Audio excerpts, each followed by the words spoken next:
Baik, ini pertanyaan sesuai dengan tema. Diceritakan ada orang yang berjihad namun masuk neraka.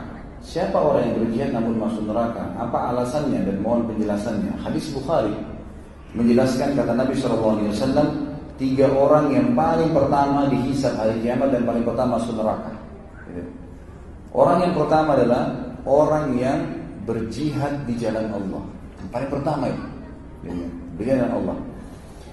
Maka didatangkanlah orang ini di mahkamah Allah di kiamat. Lalu Allah bertanya Allah perlihatkan padanya tentang nikmat-nikmat yang Allah kasih.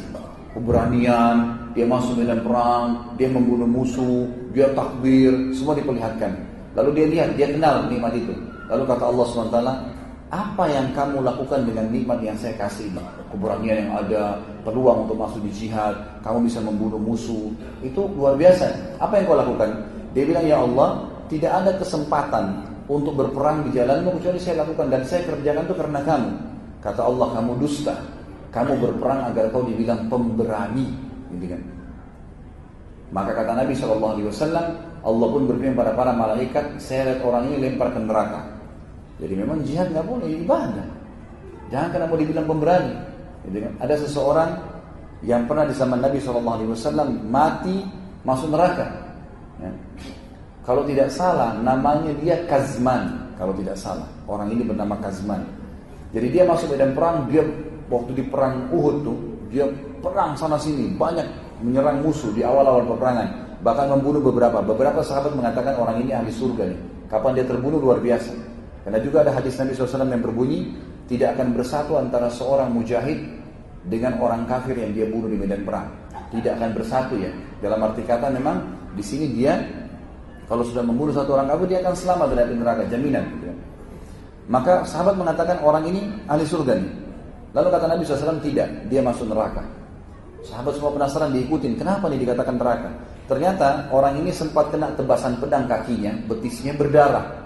Karena kesakitan, dia turun dari kudanya, kemudian dia ambil pedang lalu dia tusuk badannya sendiri, dan dia mengatakan saya berperang untuk membela kaum saya, orang-orang Madinah maksudnya, gitu kan? Maka para sahabat baru tahu ternyata orang ini bukan berperang untuk agama. Jadi karena keberanian, hanya karena masalah membela kaumnya saja, gitu kan? Bukan karena membela agama Allah, itu sebabnya, tentu saja, gitu kan? Itu sebabnya. Allahu a'lam, itu yang saya ketahui. Tentu orang yang kedua tadi dari hadis itu adalah orang yang diberikan Al-Quran lalu dia membacanya, dia menghafalnya, lalu ternyata dia membaca kata Allah SWT, apa yang kau lakukan dengan nikmat yang saya kasih, hafal dan membaca Al-Quran? Dia bilang saya baca karenamu ya Allah. Kata Allah SWT, kau dusta, kau hanya melakukannya agar kau dikatakan qari dan hafid, gitu kan? Dan sudah diucapkan itu, masukkan ke dalam api neraka. Orang yang ketiga, Allah yang kasih, Allah karuniakan kepada dia harta, dihabiskan di jalan Allah berinfak, lalu Allah datangkan hari kiamat, dilihatkan semua nikmat pada saat dia bersedekah. Lalu kata Allah, apa yang kau lakukan dengan nikmat ini? Dia bilang saya bersedekah di jalanmu ya Allah. Kata Allah, bohong, kamu bersedekah agar kau dikatakan orang yang ringan tangan atau pemurah.